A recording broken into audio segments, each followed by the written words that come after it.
How's the show going? It's going fantastic. We just finished up our second season, or we've got 2 more weeks left that airs. And then we're starting into our 3rd season, bigger and better, you know, June 26th. You work a lot of hours? Yeah. Yeah. Roll. Action. The big day has arrived. I find myself smack dab in the middle of the Paramount lot looking for stage 9. I think I'm lost. Where's stage 9? Stage 9? First comes the spray paint. Then vintage Star Trek sideburns personally applied by the master makeup artist, Michael Westmore. Captain Kirk, eat your heart out. With a coat of ghastly gray and some cool sideburns, I look the part of a dead crewman. But even a dead walk-on needs nice hair. Hi, Nicole. Hi, Nicole. Nice to meet you. She looks good dead, too. Finally, I make it to the soundstage looking for a little direction from the show's star, Captain Archer himself, played by Scott Bakula. What's my motivation?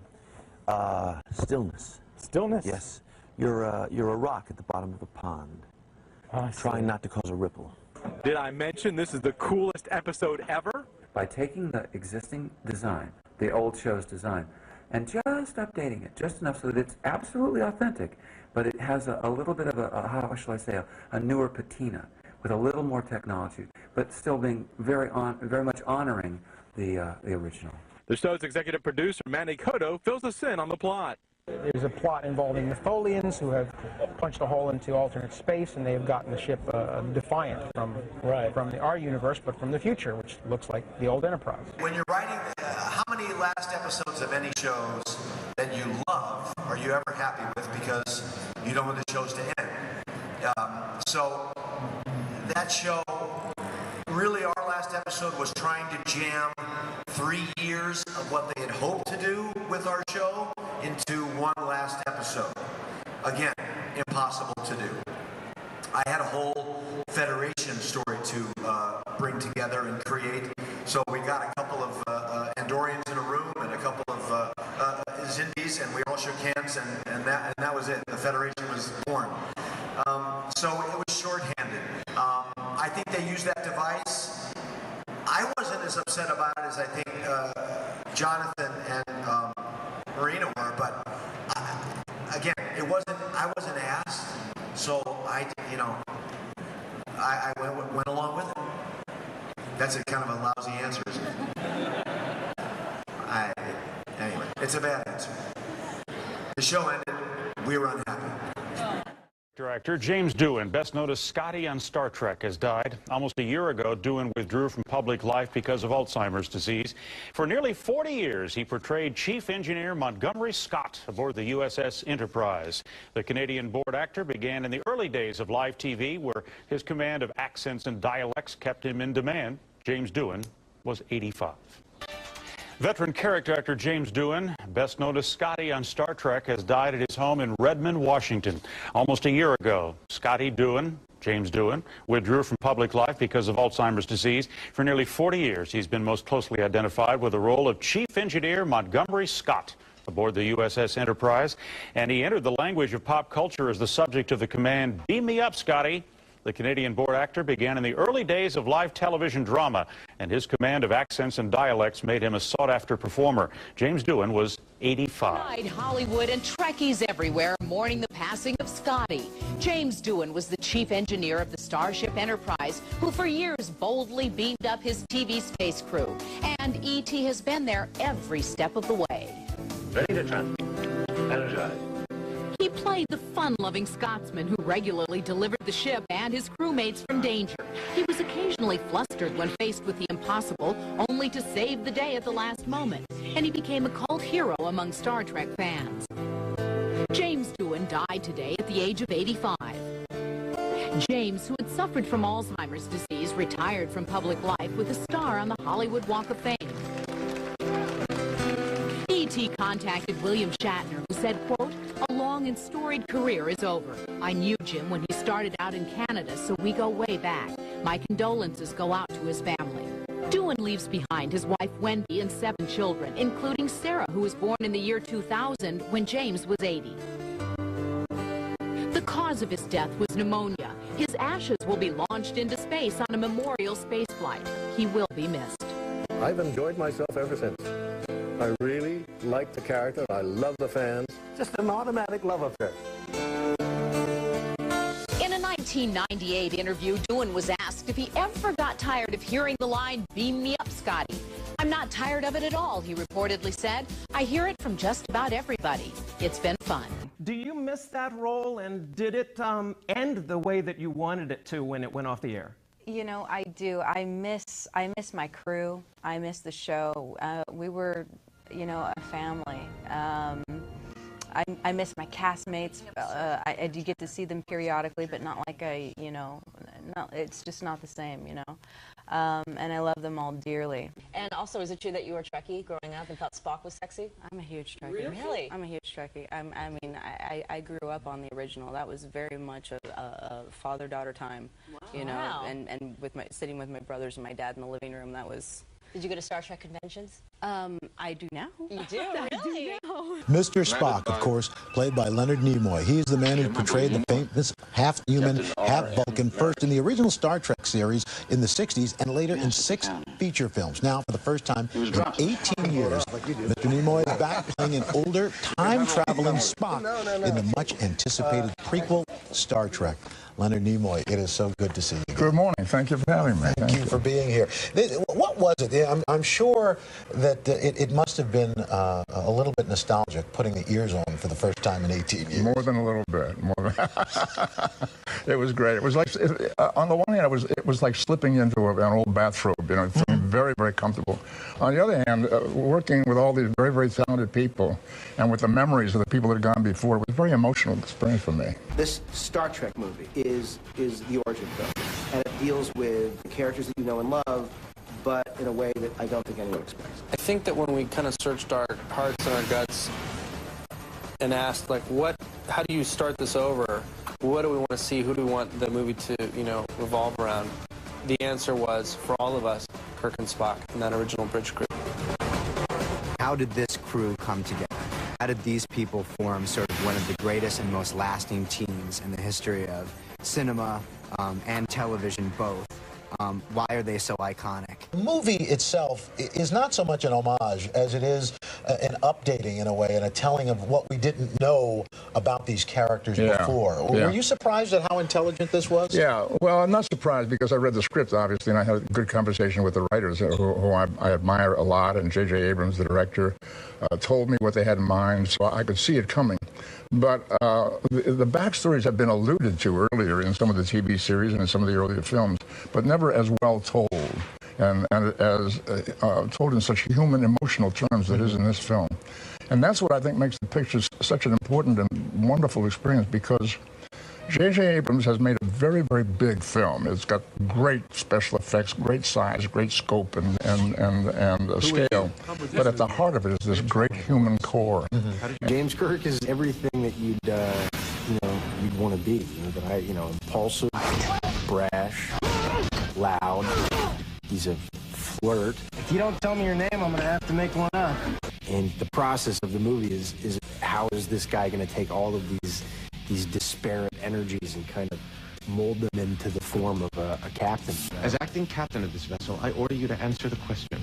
Well, I'm not telling acting captain. Kirk is, arrogant, and Spock is very contained and very sort of structured and operates within the framework that is presented him. So those two methodologies don't necessarily, it's kind of oil and water at first, and we see that, and the evolution of that, and the earning of one another's trust. Now, how important is it for it to break out like that, so people who wouldn't normally like Star Trek will go see them? Well, I think we have a very good chance for that to happen. Star Trek 4 crossed some boundaries, too. Yes, it did. It was a story that you didn't necessarily have to be a Star Trek fan, and it had some humor, and it had some character touches that people enjoyed. And you directed it. Directed it. and it had good word of mouth. People talked to each other about it and enjoyed it, and it broke some boundaries. It reached some people who had never watched Star Trek before. Right. This movie can do that, I think, in a gigantic way.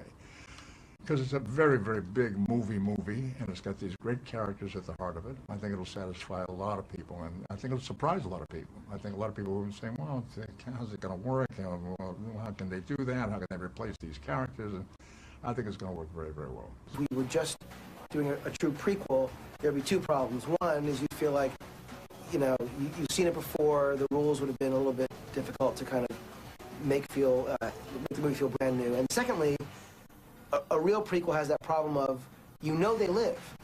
You know, you've seen the other movies, so I don't care how suspenseful that sequence is, I've seen that guy play that character, you know. So what we created was sort of this alternate timeline approach that allows our movie to coexist with the original but not be a literal prequel. Needless to say, finding the right faces to fill the roles of such well-known characters was crucial to pay proper homage to the work of the original cast, the fans who adored them, and to maintain the interest of a new audience. Casting the movie was key. Never having the actors do impersonations of the original actors, because that would have been a skit, you know what I mean?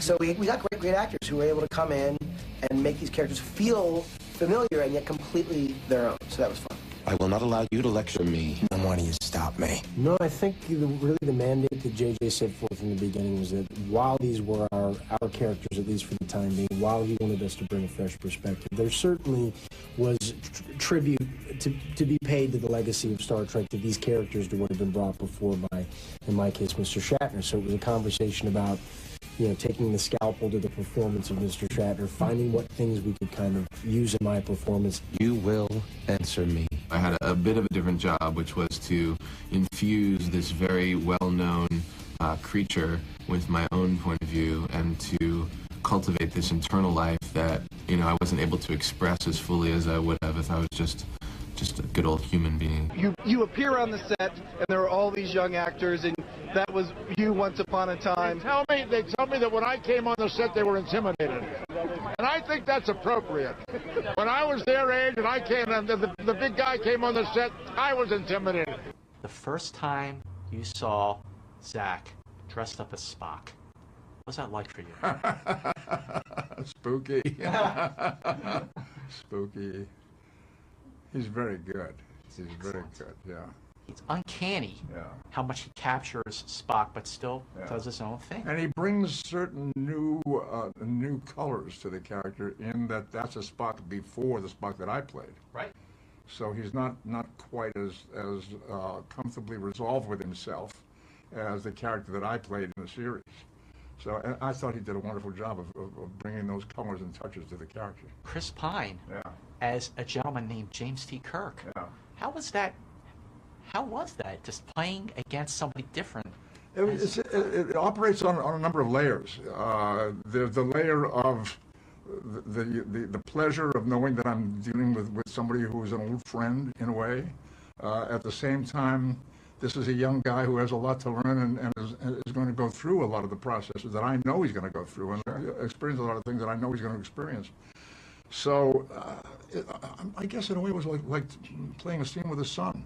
Yeah. And in the same way I felt with playing a scene with Zachary. It's like playing with a younger portion of myself, not just the younger version of myself, but a younger part of myself, somebody who I understand and who I hope to be helpful to. For you to play Spock again for the first time in 18 years, what was that like? I felt terribly comfortable. Maybe terribly is the wrong adjective. I felt wonderfully comfortable. It was well written. The scenes were interesting. They all made sense. The relationships were well established. They knew the character. The writers and J.J. Abrams knew the character and understood Spock. I felt very, very comfortable. It was difficult physically for a while to get the look right, to get the hair right, and to teach people how to do the ears, how they should look. You know, we had to go through several sets of ears before we got exactly the right shape. And the clothes were all different. I'd never worn this wardrobe before, so all of that has to be dealt with. But that's the mechanics of it, and we got that out of the way. As far as the life of the character was concerned, I felt very comfortable. For me, it was really the job was to really capture the very spirit and essence of what DeForest Kelley had done so wonderfully well for 40 years, without slipping into mimicry or coming up with some carbon copy caricature. I was afraid of watching the series and falling into the habit of an actor's fault of always imitating other actors' performances, and I didn't want to do that. I didn't feel Nichelle Nichols deserved that, and much less Uhura, the role of Uhura. So I read a lot of fan sites, and all these biographies that they had created was amazingly interesting. Why do you think JJ is the right guy to helm a new Star Trek? He's young. pumped full of energy. He understands a great story. He understands how to tell a great story. He's got an insane visual style. You know, he comes from that Twilight Zone world where he just knows how to string the audience along in all the best possible ways, and it's really exciting to be around him. How's the show going? It's going fantastic. We just finished up our second season, or we've got 2 more weeks left that airs. And then we're starting into our third season, bigger and better, you know, June 26th. You work a lot of hours? Yeah. Yeah. Action. The big day has arrived. I find myself smack dab in the middle of the Paramount lot looking for stage 9. I think I'm lost. Where's stage 9? Stage 9? First comes the spray paint. And that was it. The Federation was born. So it was shorthanded. I think they used that device. I wasn't as upset about it as I think Jonathan and Marina were, but again, I wasn't asked, so I went along with it. That's a kind of a lousy answer, isn't it? Anyway, it's a bad answer. The show ended. We were unhappy. Director James Doohan, best noticed. Then vintage Star Trek sideburns personally applied by the master makeup artist, Michael Westmore. Captain Kirk, eat your heart out. With a coat of ghastly gray and some cool sideburns, I look the part of a dead crewman. But even a dead walk-on needs nice hair. Hi, Nicole. Hi, Nicole. Nice to meet you. She looks good dead, too. Finally, I make it to the soundstage looking for a little direction from the show's star, Captain Archer himself, played by Scott Bakula. What's my motivation? Stillness. Stillness? Yes. You're a rock at the bottom of a pond, trying not to cause a ripple. Did I mention this is the coolest episode ever? By taking the existing design, the old show's design, and just updating it just enough so that it's absolutely authentic, but it has a little bit of how shall I say, a newer patina with a little more technology, but still being very much honoring the original. The show's executive producer, Manny Cotto, fills us in on the plot. There's a plot involving Mytholians who have punched a hole into alternate space, and they have gotten the ship Defiant from our universe, but from the future, which looks like the old Enterprise. When you're writing, how many last episodes of any shows that you love are you ever happy with because you don't want the shows to end? So that show, really our last episode was trying to jam 3 years of what they had hoped to do with our show into one last episode. Again, impossible to do. I had a whole Federation story to bring together and create, so we got a couple of Andorians in a room and a couple of Xindis, and we all shook hands and